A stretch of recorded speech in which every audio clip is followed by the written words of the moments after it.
I guess I should call this the myth in the medical mind that you could actually measure a length. No, you measure a refractive state with a retinoscope, and they expand that to think it's a camera, bad camera, with respect. But it's a myth.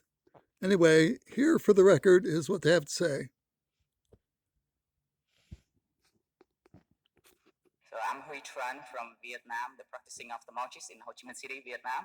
So it's my great pleasure to be here and to present about the use of myopia master for the axial length, a key value, but not only for cataract surgery. Axial length and biometric data have been well established in eye care community with multiple application for many ophthalmic disciplines to diagnose, to calculate, and to monitor various eye disease and disorders, and myopia is one of them. We all know that myopia is now a global public health issue, in which the prevalence of myopia is estimated to affect about 50% of the world population by 2050. And myopia control treatment is imperative. And how do we measure and how do we monitor the progression of myopia? We go back a little bit of the current definition of myopia. Nearsightedness is it can result from a mismatch between the refractive power of the ocular refractive components and the length of the eyeball when the ocular accommodation is fully relaxed. And it then result in the focus of the image in front of the retina, therefore the blurred distance vision. Currently, myopia has been classified into three groups, including the axial myopia due to the excessive axial elongation, the refractive myopia due to the high power of the lens and the steeper cornea, or the secondary myopia due to other corneal or systemic disease. Recently, evidence suggests the 6 steps for clinical evaluation in the case where in, in the case for the kids for the children with myopia. And the very first key step is to identify the true axial myopes, which might be proving the central role of the axial length in the development and the progression of myopia.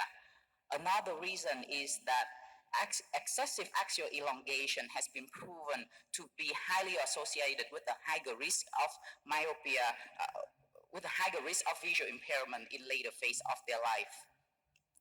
Indeed, recent evidence from the European population has shown that the longer axial length may result in significant higher risk of visual impairment, especially when the axial length exceeds the number of 26 millimeters, even longer. Other evidence in Asia country. Uh, in 2019, a result from data of the Hisayama study from over 3,000 Japanese residents. The authors in Japan suggest that there was a higher risk of developing myopic maculopathy when the axial length exceeds the number of 25.9 millimeters in males and 25.3 millimeters in females. The results were also alike with what we observed in the clinical evidence from China, that with the same level of myopia, the female participants tend to have a shorter eye length and a steeper cornea.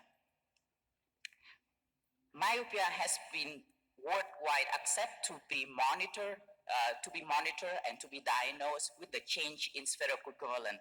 However, with the development of advanced technology, although spherical equivalent and axial length are highly correlated from multiple evidence, nowadays axial length becomes a more reliable and repeatable measurement compared to spherical equivalent with following reason.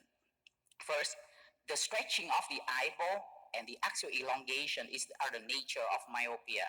Second, there's multiple evidence proving that axial length measurements are more repeatable and reliable parameter compared to what we observed in the change of the measurement of this spherical equivalent. And the third, now there's enough number of evidence that show the strong relationship between the excessive axial elongation and the level of excessive axial elongation and the risk of visual impairment in later phase of their life and the risk of developing the myopia related disease. Go back to axial length measurement by the optical biometry is more accurate than refractive measurement. In fact, there's number evidence showing that while the limit of agreements between the measurement of spherical equivalent range between plus or minus 0.5 diopters, the range of variation between the measurement of axial length range between plus or minus 0.5 millimeters, equivalent to plus or minus 0.12 diopter, which was significantly less than what we observed with the variation between the measurement of spherical equivalent. Another interesting point is here is we should acknowledge the work from Brain-Holden Vision Institute team. We may see on this graph that the vertical axis is for the spherical equivalent, while the horizontal axis is for the axial length. The axial length for the emmetropes or planar of refractive errors right on the horizontal axis can range from 21.5 millimeters to 25.5 millimeters. And so that the axial length alone is not useful to detect myopia. Moreover, to diagnose myopia, eye care practitioners should take care and should consider other parameters, including age, gender, and corneal curvature. And recently, another ratio, another parameter have been proven to be more sensitive to diagnose myopia is. Okay, what he's talking about is a lens star, which they use to measure for cataracts. Yeah, it's good to calculate the replacement lens. Rupa uses it on her children to get an accurate, repeatable measurements. But what she really does for her children is keep their eyes 20 inches off the page and play tennis and other outdoor sports.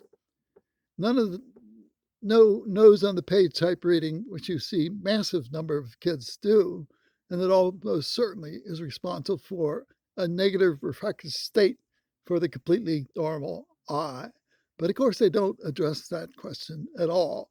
It's like the patient is too dumb or stupid to do anything, or even if they said anything, they still wouldn't do anything. That's historic. So rather than talk about that, they just talk about cameras that are too long or too short when you can't really measure that. Only Rupa has the right idea. And it's not about recovery. It is about beginning prevention when your refractive state is 0 or 20/20 or positive value. Now, I'm doing what Rupa kids are doing. It's a little different. I just use a plus lens for reading. Her kids push the work away to 20 inches and do it that way. And both are effective, providing the kids will actually do it, but almost none of them will. Now, I learned the hard way that the problem is with the kid and the kid's habit. And the only person that could change that would be the parents. Or if the person is an electrical engineer and designs control systems, he will understand that eyes are dynamic systems as actually measured, not measured with as a length or anything like that. So this is a little bogus, but they all believe it. And when medical people believe something bogus, then no amount of science, facts, or anything like that will change their minds. They're convinced they're absolutely right. And anybody outside their profession is totally wrong because they don't understand, quote, optics, unquote. I've seen too much of that. Now, I have good experience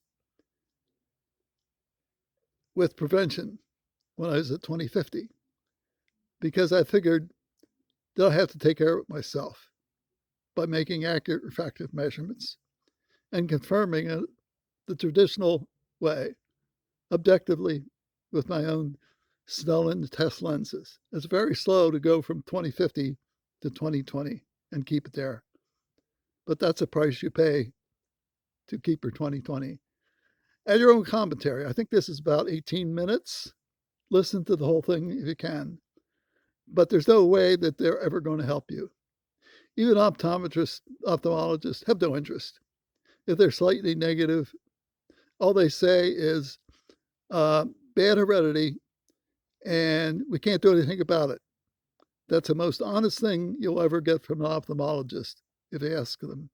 Same way with optometrists. It's heredity and we can't do anything about it. And worse, you can't do anything either. And worse, we won't let you do anything and we won't let you make any measurements. That's their attitude towards engineers and people who want prevention. It's sad, tragic, really. Add your own commentary and thank you.